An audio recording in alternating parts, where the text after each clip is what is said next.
Empire.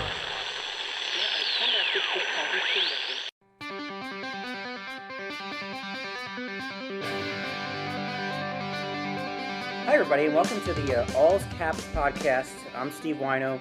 This is Karl Alzner. You might have remembered him from a few years playing with the Capitals. Yes, yeah, good to be here. Podcasting's one of my favorite things to do, so this is going to be fun. Yeah, so we've done this conversation in locker rooms for years, Karl and I. I've covered the Capitals for the Washington Times, the Associated Press. Karl played 9 years for this team, fifth overall pick in 2007, and now we're doing a podcast together. So I never would have seen this coming the last time we were sitting here at the Capitals practice ring. What are we doing here, Karl? Yeah, I think it was just an opportunity to talk about the team a little bit more informally. I mean, interviews are great on paper and stuff like that. You can you get what you can in your allotted amount of words that you have, but actually getting a chance to talk about it and mess around a little bit, be a little bit more candid, and try and cover the team a little bit. Just obviously the stuff that's happening during the season will be nice to touch on, but maybe try to dig in a little bit deeper and then at times get a little bit off topic, which is the nice thing about the podcast. There's no real constraints here, so that's the plan for me at least. Yeah, and you've been, I want to say, not outspoken, but you've always said what you thought, which may have gotten you in trouble a few times. But I think from my perspective, covering this team, I've always respected you actually saying what you're thinking, even if it's like, oh, playing in Florida might be tough because there's nobody in the arena. And those sort of things I remember over the years. Now you get a chance to actually say these things. Yeah, and that's the fun thing too, is that I'm not really tied to watching out for anybody's feelings as much. You don't have to worry that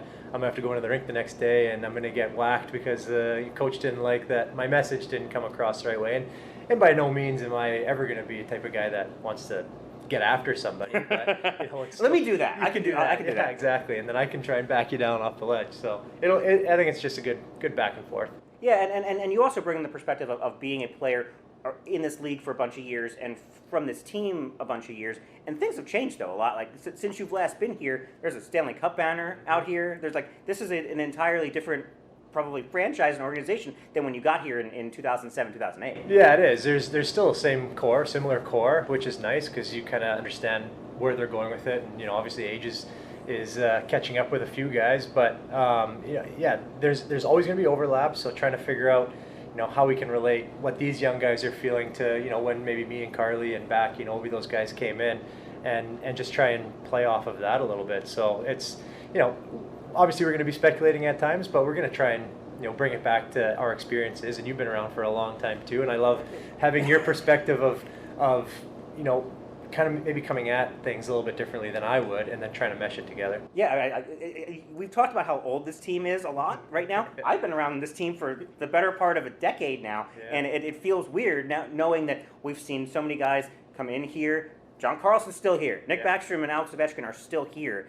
How much do you get a chance to kind of see the team from afar? Like you watch a preseason game or anything at this point, and knowing, hey, I played with this guy, I can kind of sense what he's feeling. Yeah, well, I've tried to. So last year I didn't play at all, so it was kind of like, I wanted to step back and take a break and not worry about a game. The same preparation worry. Of course. But at the same time, I still want to keep tabs on what's going on. I want to see how my friends are doing. These aren't just my coworkers, these are my friends, right? So I want to see how they're doing and how the team is. And I'm still very invested in this team, whether or not I'm on the ice or in the dressing room. I still care about them. This is the reason why we came back to this city, because we love everything about it here, and that includes the team. So, being able to see it from afar and try to understand what they're going through. And then at times, I still hang out with these guys, still talk with them and text them. Trying to put what my thoughts were together with what their actual thoughts are is kind of fun to see how far off I am or how close I am. So, okay, what have you done since you got done playing? And you mentioned you're back. You're a Washingtonian now, full time. Yes. You and your family. Why come? Like, what went into coming back here and wanting to be part of this community again? Well, I think I hope it's no secret that we never wanted to leave in the first place. Like we loved it here. I at the time had planned to be here for my whole career, and then things took a turn, and we went off to a new place, to Montreal, and did not have the same experience there. Just didn't enjoy it, to be honest with you. And so from the first year of leaving, we always thought to ourselves, how are we going to get back here? Like what's the plan? How can we make this work? And see the writing on the wall with where things were going for me personally. and started putting out a few feelers. I had a great neighbor actually when we lived in Arlington who always told me, he's like, if you ever want a job, I got something for you to come back. And I started talking to the team and wanted to try and help out with the alumni program, because we have a couple guys that have already moved back, with a few more coming up fairly soon. So I figured that there was maybe a little bit of an opportunity to help grow that, turn it into something fun.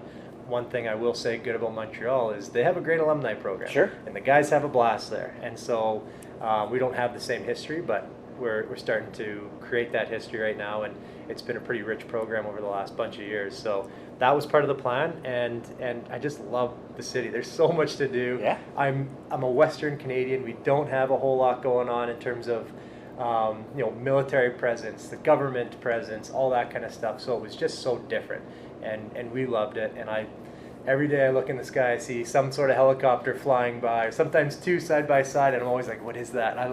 That's what I love about this city, that there's just things that I'm not used to. So that's what brought us back. And two of our three kids are American, are born in Arlington. So congratulations. Thank you very much. and your boy John Carlson always loves to make fun of me for being from Philadelphia, but I've lived most of my adult life in D.C. now, and to me it's always like driving by the Washington Monument or the Pentagon. It's still just like, I can't believe I live here. Yeah. And it's one of those things that just kept drawing me back here, and of course having a job covering this team doesn't hurt either. But, absolutely. Yeah, it's just but being a Western Canadian kid and settling in Washington, welcome back. Yeah, thank you so much. This is fantastic. So for those of you who don't know about me, I covered the Capitals from the Washington Times from 2011 to 13, went to Toronto for Canadian Press, cover the league, came back in 2016 to work at the Associated Press, covering the league, was fortunate to cover a Capitals Stanley Cup run. I was on the pace car of the parade in 2018, and have been covering the league and the Capitals ever since. So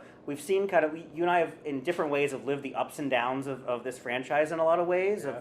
of kind of struggling at the start and the playoffs and all of these things. So I hope we're able to bring something of an institutional memory of what the heck's going on around this franchise, while also looking ahead to the future. And we're going to talk about Conor Mcmichael and Hendrix Lapierre and certainly Alex Ovechkin chasing Wayne Gretzky's record, Nicholas Backstrom's injury, a lot of things going on. Ilya Samsonov and Vitek Vanacek, guys who you didn't get a chance to play with, but are the future potentially of goaltending for this team. And so we'll get into all these things. We'll talk some Capital stuff right after the break. Welcome back to the All's Caps podcast with Karl Alzner. I'm Steve Whyno. Let's talk hockey, Karl. This is what we've done for a while. The Capitals offseason, biggest thing is re-signing Alex Ovechkin, a 5-year contract. You played with Alex for the better part of a decade. What was your reaction to him signing 5 years? And what do you expect in the next half of a decade from Alex Ovechkin? Well, I mean, I think it's fairly clear. We're looking at all the numbers and the breakdown, the average of amount of goals that everyone's trying to assume he's going to score. It seems like there's a setup there to try and break Gretzky's record. So that totally makes sense with the 5 years. $9.5 million, warranted. I mean, the guy is still one of the best goal scorers in the league, still a great leader, has that presence, huge on the power play, can give the other guys space to do what they need to do. And so that all makes sense. It's all worth it. This is me just from a speculation, or just maybe something that came to my mind when I saw it is, he's already had a very lucrative career, already done a great job, won one cup. To me, the way that I think is, let's try and win more cups. Let's try and add that Sure. to the resume a little bit. And of course, get your money while you can. But the way I thought is, like, imagine he would have taken $2 million, $3 million. Then you can have a $6.5 million player. That's another Kuznetsov. That's another TJ Oshie. If he took even a little bit more, then you get a $5 million player. It's another Dmitry Orlov. That just look at the way the team could shape up there. So that's the first thing that went through my mind is, man, it would have been sweet to see just give a major team-friendly deal right there, and then absolutely stack your team up. That would have been very cool, and I'm sure other people have thought that too. But at the same time, you don't want to diminish, what you're worth. And so I totally get why you take a contract like that. I know why the team would give a contract like that, but I'm sure everybody's thinking, imagine, what if? Well, I actually think $9.5 million is team friendly. Given what he's done for this organization, I think that's it. And I got a chance to talk to Wayne Gretzky yesterday, and he's like, I think he's eventually going to break the record. And Wayne has said this before. He thinks Alex is going to break the record. And we do see a period of time, probably 3-4 years from now, where this team's not going to be a Stanley Cup contender, and Alex Ovechkin's going to kept getting fed the puck and try to score goals and try to get this record. But for the next 2 or 3 years, this team still has a window open, right, Karl, where they can contend, where he's playing with Evgeny Kuznetsov and Tom Wilson and Anthony Mantha and Nick Backstrom when he's healthy, that as Brian McClellan believes, having a good team is going to help Alex break this record, right? Like, when you play with good players, he's more likely to produce. And you've seen this over the course of your career. Absolutely. And you don't want to, I mean, TJ said this when he signed his deal here. He's like, if I have the opportunity to play with Nick Backstrom for 6 years, I'm taking that. So you can't pass up on having a player, a line mate like that and go somewhere else and take the chance that you don't have it. It's the same thing with Ovi. Like, he's great on his own, but you put Nick with him, you put Kuzi with him, two absolutely world-class talents, and your chances for breaking that record just have skyrocketed versus if you put him on a line with me. You know, he's not going to be scoring as much. So I get that. The team needed to do it. He is Washington. He is the Capitals. He has completely flipped this whole area, you know, with how much they love hockey now. It's a hockey crazy city, which is, you know, this arena here is, you know, you see how many people are out here playing hockey now. So yeah, he's a guy that you can't let walk. I hope he breaks the record. I would love to be able to say that I played with, you know, the all-time, you know, goals leader. And, you know, I don't think Wayne Gretzky would ever come out and say, you know, no one's gonna break this record, because, you know, he's a smart guy.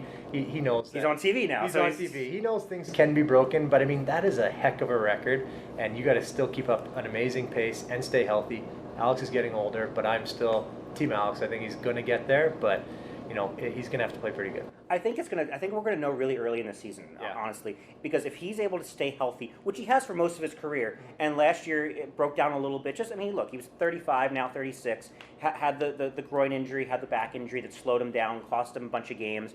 If there were no lockouts and the pandemic, he would break the record. I don't think there's any. I wonder if he missed too many games along the way. But if he scores 50 this year, all bets are off. Like, he's going to get there. Yeah. You mentioned Evgeny Kuznetsov. That one part of the offseason is everyone thought Evgeny Kuznetsov was going somewhere else, going to get traded. Were you surprised that he's still here?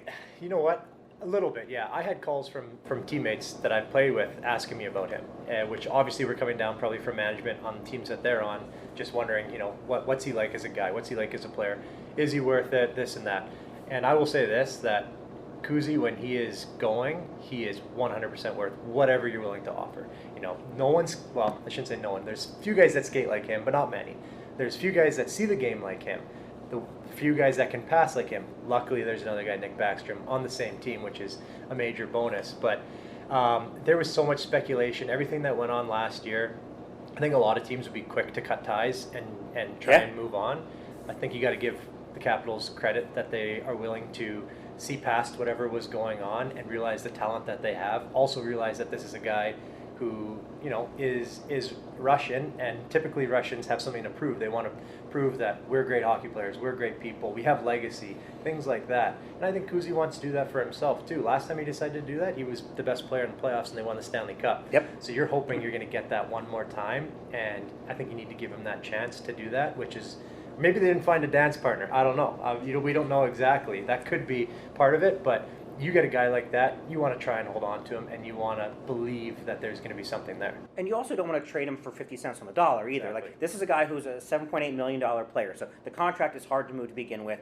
We know kind of the things that Evgeny Kuznetsov has dealt with in the past few years. But you're right, Evgeny Kuznetsov at his best, when he was the playoff leading scorer on the Cup run, he is a top 10 to 15 player in the league when he wants to do it. And he said to us a couple of years ago, if I played hard 82 games, I'd be the MVP. But he's not. He doesn't necessarily want to do that. But I'm saying I'm drinking the Kool-Aid on a big year for Evgeny Kuznetsov this year. I think his mentality is in the right place. I think everything is ripe for a Kuznetsov year. And with Nick Backstrom out, how much does this team need Evgeny Kuznetsov, at least for the first few games of the season? Oh yeah, he's crucial. He's the guy that you need to have two solid lines. You need to have, you know, Ovi and Kuzi, if that's going to be the line. Take away the top D pair on the other team. Not too many teams have a second D pair that can also handle the first line.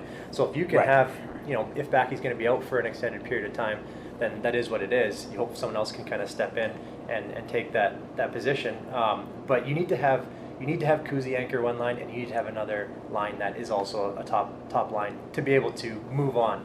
And so I think Kuzi he's kind of the guy that has, Ovi is the engine, but Kuzi's that guy that can really throw the team off balance or put them on balance. And unfortunately last year it was a little bit off balance, and hopefully this year, and I think he's got a family, he's got friends that want to see him, be successful. And I would assume, if it was me at least, last year that would have made me feel, I personally would have felt a little bit embarrassed. I would have felt like I have something to prove now as well.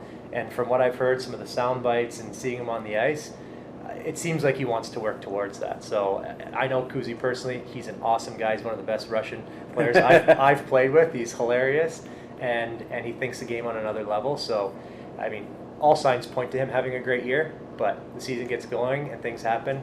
You never know. Of course, and Nicklas Backstrom, let's not take away how valuable a player he is to this team. And so he didn't skate most of the offseason, left hip injury that had surgically repaired in 2015, but like, how big a loss is Nicklas Backstrom? You've played with him for a bunch of time. What does he mean to a team? Because I'd always said that Alex is the captain. He wears the C, but that Nick was always the kind of the guy who people look to for that leadership thing. As Alex was the leader by example, but Nick was that guy. What is Nick Backstrom's value to this team on the ice and in that locker room role? I'd say he's equal to Ovi. He is kind of everything that Ovi isn't, and vice versa. Sure. It's them two together is actually a perfect combination, which is kind of awesome.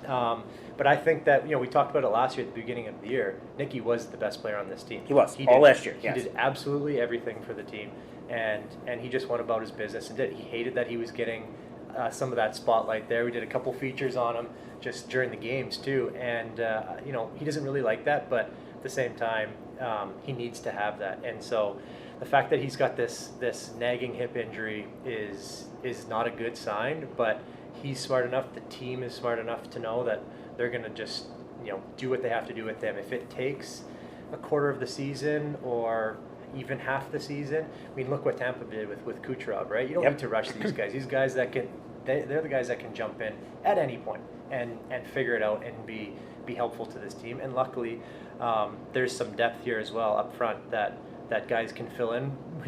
Some guys a little unproven, but I think that there's guys that can do it. So Nick is the other motor. He's like the electric cars where you got one motor on the left wheel, one motor on the right wheel. That's Nick and Ovi right there. Well, Bruce Boudreau would always say, like Reggie Jackson, that he's the straw that stirs the drink. Yes. He was always that guy. And without him, you mentioned some young, unproven guys. Hendrik Lapierre, the 2020 first-round pick, Conor Mcmichael, 2019 first-round pick. These guys are the future.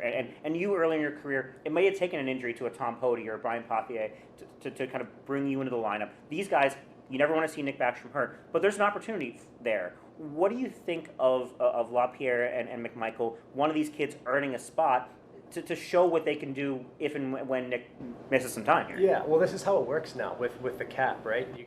You need to have young guys that can fill into not just a fourth-line role, but guys that can play second line, first line. If we go back to Pittsburgh, the 2 years that they won, they had Connor Sherry, who filled in, who wasn't making a ton of money and was unbelievable in the first playoff run. And you had Jake Gensel as well. Yep. Who did the same thing. These are guys that kind of came out of nowhere, although the team knew what they had, but kind of came out of nowhere and then were on the first two lines, and then the team had that much success.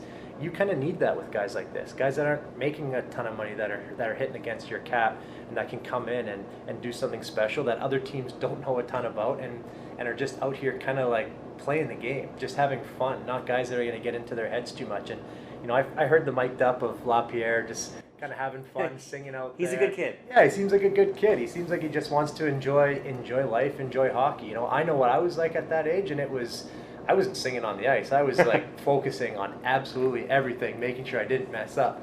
These are guys that have a bit of a different view, and they can be dangerous. And you're going to need one of them, whether it's it will be at the beginning of the year, but during the year, there's going to be other guys that are going to get hurt, and you may need to give time off to guys like TJ who's had some stuff going on, Nicky who's had some stuff going on. So these are guys that are going to have to play. Yeah, and let me ask you this: as a guy who was a shutdown defender in the league, when you have a young kid coming in the league who may not be physically strong, Hendrik Lapierre sees the game very well, may not be kind of physically ready to play against grown men. what do you try to do as a defenseman against those guys, and what can the Capitals do in terms of line mates or kind of putting them in situations to succeed? Yeah, so the way that I would look at it is I wanted to be as physical as I could on those guys. I wanted to make it not fun. I wanted to, you don't want to hurt anybody, but you want them to think twice going into the corner, think twice going to the front of the net. And that's what I would assume guys are going to try and do with them. So in order to give them a little bit more space, it would be nice to put them with someone who can create that for them. Someone like a Tom Wilson, maybe. Someone like a Tom Wilson, maybe. That could work out great. Someone that just puts their mind at ease. When I always heard from guys that when they would go out with, Donald Brashear, and they know Erskine was on the back end too, they were playing free. We're going to do whatever we want when we're out there. And so if you can do that, Tom is really one of the only guys that you can do that with. I don't think you're going to break up the quote-unquote fourth line of this team because they're too good together. But yeah, so that's kind of what you want to do, is you want to be able to help them out, make them feel comfortable. But you never know. These guys might decide to get a little bit of edge in their game as well, and then maybe they'll succeed. But yeah, it is going to be tough. Young players have a bit of a learning curve, and as long as Coach Laviolette's okay with them making the mistake here and there, as long as it's not a game-changing mistake every single time, then that's where these guys flourish. And that's what we go back to Karl. Like, Karl played the game so free when he came in. He was just trying anything. He didn't really seem to worry about what the repercussions were going to be, and the coaches gave him leeway. They gave him a chance to do that, and he didn't make all that many mistakes because he was a great player, but those are the guys that seem to have a little bit more. Drew Doughty's a great example of that. For sure. We go to the Kings. I could never figure out how he played the game the way he did. Like, I was his D partner at World Juniors, and the guy, it was like we were playing like shinny in his backyard, except this is the biggest tournament for junior players, and he just didn't seem to have that care. Those are the guys that you try to be like to a point, but those are also the guys that need to have a bit more leash, and that's kind of the way the league is going right now. Those young guys kind of wag the tail a little bit now, and that's I'm sure we'll see a little bit of that, but we also have a veteran coach here in Laviolette that probably also wants to instill good habits and make sure that it doesn't get too out of hand. But I mean, these are young guys that are going to make a mark on this team. And that's World Junior hero John Carlson from the American standpoint. I left that out on purpose. Right. Coming up, we'll talk about the Rangers opener. We'll talk about expectations for the season. Look around the league a little bit and make some predictions. Welcome back to All's Caps, your newest Washington Capitals podcast with Karl Alzner. I'm Steve Whyno. Hockey season. We're finally back to an 82-game season. Back when I think we took it for granted at some point, Karl, that like 82 games, you play every opponent. As a fan now, are you looking forward to kind of watching a full season again and seeing full arenas and an entirely full schedule before the playoffs get underway? Yeah, it will be nice. I enjoy having all those games as a fan because we all want to watch as much hockey as we can and get a better sample size. As a player, you enjoy a shorter season, albeit it was a crammed season last year. That was tough for the guys. But yeah, I mean this will be nice just to kind of see how guys get back into the swing of things. I think they are more excited for normal road trips, being able to get to know your teammates, have your wives get to know the other wives, the kids get to know each other. Like, these are things that we don't always think about when we're just watching games. So for me as a fan, love to have all that. For the players, I'm sure they're going to love to just get back into the regular NHL. This is the lifestyle of the NHL is one of the big draws of it, and no one's had that over the last year and a half. So this is going to be good for everybody. And I do wonder if a lot of guys kind of were thrown off by the restrictions, and maybe Evgeny Kuznetsov or Ilya Samsonov, guys who did violate protocol last year, that having a little bit more of that freedom to get away from hockey, does that help certain guys more than others, maybe the ability to not just focus on doing your job, for like just as a human being? Oh yeah, so here's a good example.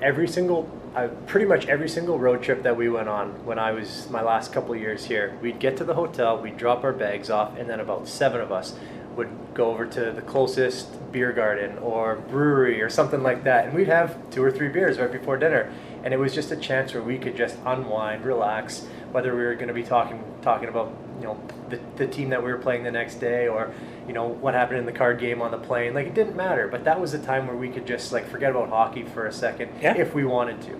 And they didn't have that. Guys are going back to their rooms and playing video games for 5 hours, or you go and get your meal in a box and then you go and sit by yourself. That's no fun. That's no fun, and it's not good for your mental state. And then when you have too much time on your hands like that, you start doing silly things, and that's not something that works for everybody. Some guys are good at using their time, and they may learn something, but other guys kind of goes down a rabbit hole. So I think that this is the guys are probably excited about it, in my opinion. Yeah, and look, for me, it's chuck the bag in the room and then go out for 7 or 8 beers. But I don't have to play a hockey game the next day. I just have to write about it on the road. But yeah, so the Capitals actually start 6 of the first 8 games are at home. Yeah.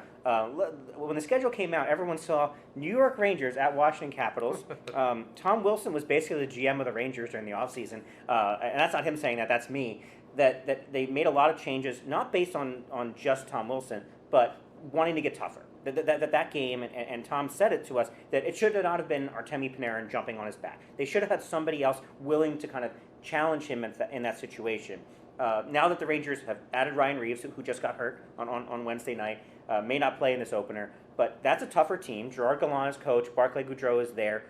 Do you expect this opener to be a regular hockey game? Do you expect fireworks? Because as a player, you probably have a good sense of what this might be like when warm-ups start, some chirping happens. What are you expecting out of this opener?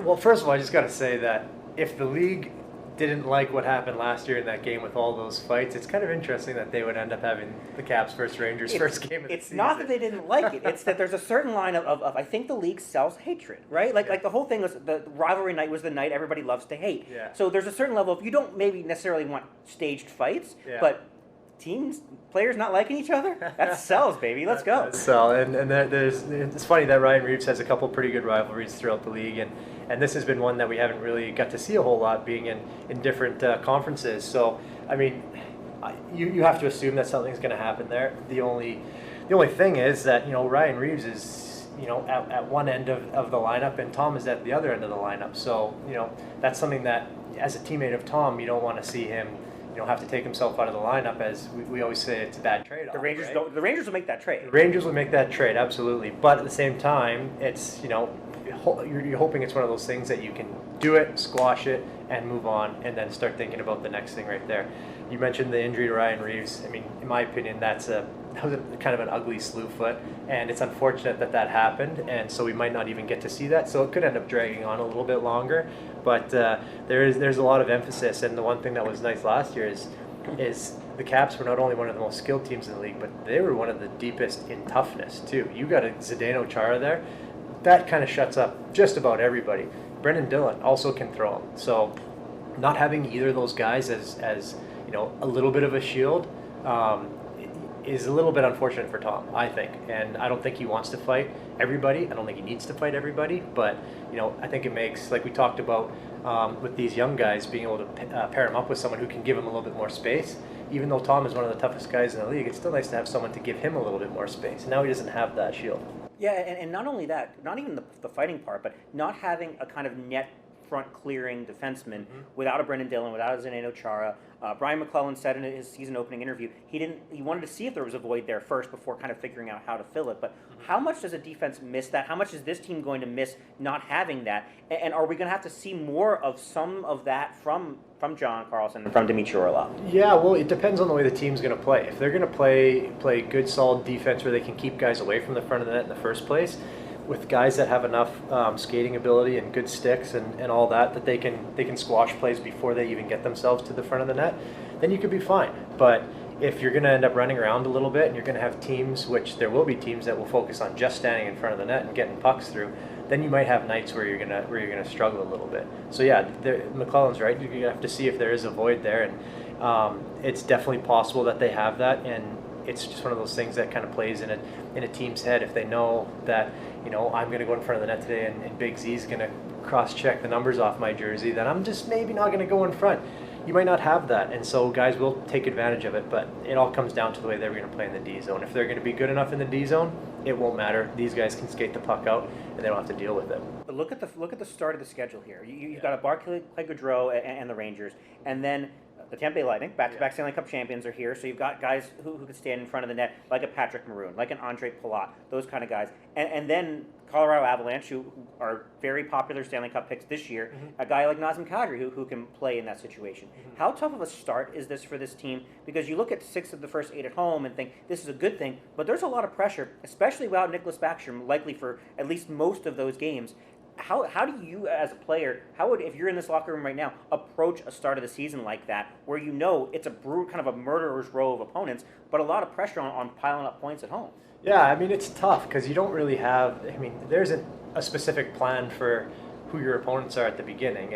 You're still trying to figure out how each one of these teams is going to play, how everybody's going to come out. Some teams start fast, some don't. So, you could get a Tampa who's had, 2 long seasons, I'm sure a pretty fun, adventurous off season. Are they going to come into the year ready to go right off the bat? Who knows? You get a Colorado who, got snubbed a little bit last year. Everyone thought that they were the team to beat, them in Tampa.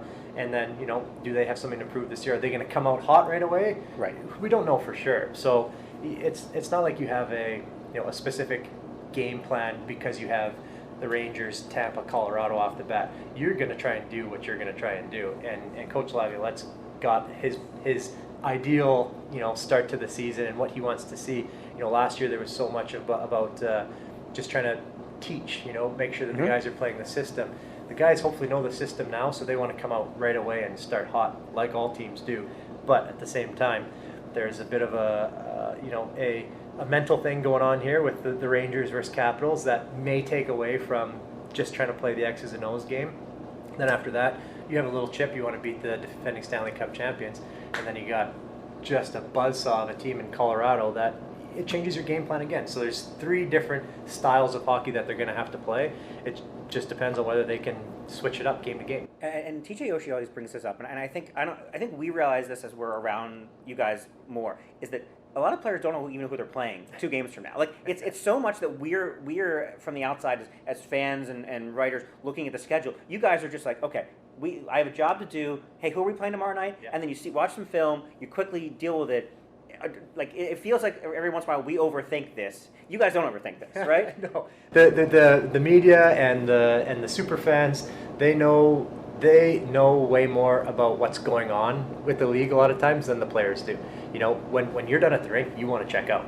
There's guys that can't check out, and they sometimes will struggle a little bit with that. But yeah, you come to the rink a lot of times, and you get into the film room, and you do your pre-scout. You're like, oh yeah, we're playing Boston tonight. Right. Okay, what does Boston do? And then it all starts to come back to you. But that's not something that you're obsessing over. There's some guys that will. Right. There's some guys that are the hockey nerds that just love this stuff and know every single game coming up. And there's other guys that have to ask their teammate, like, who are we playing tomorrow? Who are we playing today? And that's okay. And that's fine. That's not a problem. It's not a problem because it's not like you and I don't know if maybe fans think this, but guys aren't studying film the night before the game. They're not going home and they got the laptop open and the theater going where they're watching Connor McDavid and what his tendencies are. That's just not what guys are usually doing. You're watching your own shifts and you're seeing how you can get better, and you may focus on a team a little bit the day before with a breakout that you guys are practicing or a neutral zone forecheck, but you're not getting to the nitty gritty. That doesn't happen until the morning of the game or the afternoon of the game. So that's just a lot of stuff that's happening. And Osha's right. There's a lot of guys that are just kind of, what day is it? Oh, it's game day today. Okay, let's do this. Right. Yeah. And TJ's a guy who doesn't watch a lot of hockey. Your old World Junior teammate Drew Doughty's a guy who does watch a lot of hockey, and so it's the same sort of thing. Like, you do your job in your way, and some people like to unplug. Exactly. Yeah. I was an unplugger. I didn't want to focus too much unless I was on the road and I knew, we're in Philadelphia today. Today we're going to play Philly tomorrow.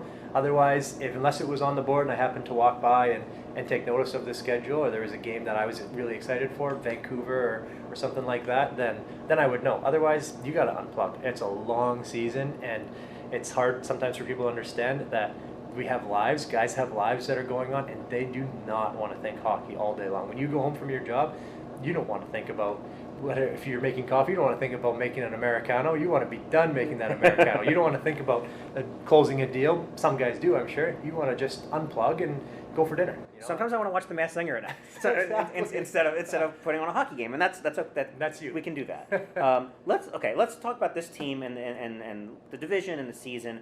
What do you expect? And this is the oldest team probably in the NHL. The Penguins have no Crosby, no Malkin for a little bit. Mm-hmm. The Flyers have gotten better, it looked like. The Rangers are different. The Islanders have Barry Trotz, so they can contend. But what do you expect from the Capitals now playing the other 31 teams in the league, everyone now, and in what looks like a pretty deep Metro? Yeah, well, I kind of see the Caps as the same as the Penguins, where you just can never count them out. They may start slow, but they find a way to get back in. They may start fast, and then they may just kind of go on cruise control. I kind of see that as the same way. I mean, you've seen it over the years. Like last year, at the beginning of the season, no one really was talking about Pittsburgh, and the next thing you know, they were at the top of the division. It just kind of came out of nowhere. Somehow, the Penguins always managed to. Every time you think the Penguins are going to take a step back, something happens. Yeah, exactly. And so that's kind of how I feel about this team here too.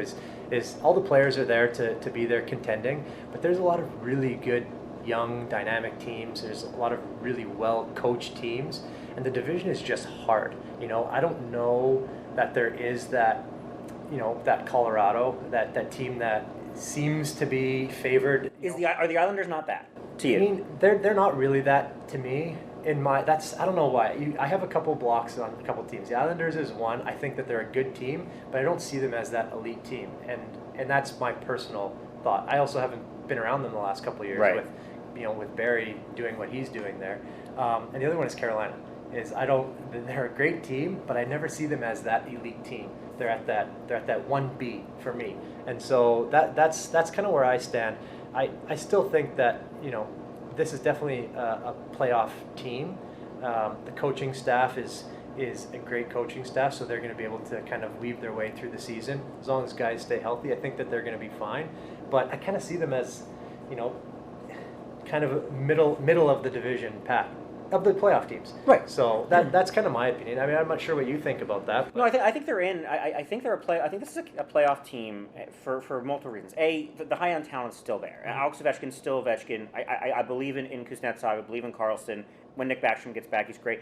And the Peter Laviolette is a Stanley Cup winning coach for a reason. And that now that he has a normal training camp to kind of get to know guys in a real way, and everyone's not learning his system, I think there's going to be an easier process for this team to just pile up points. And we get to the playoffs, it's the same thing.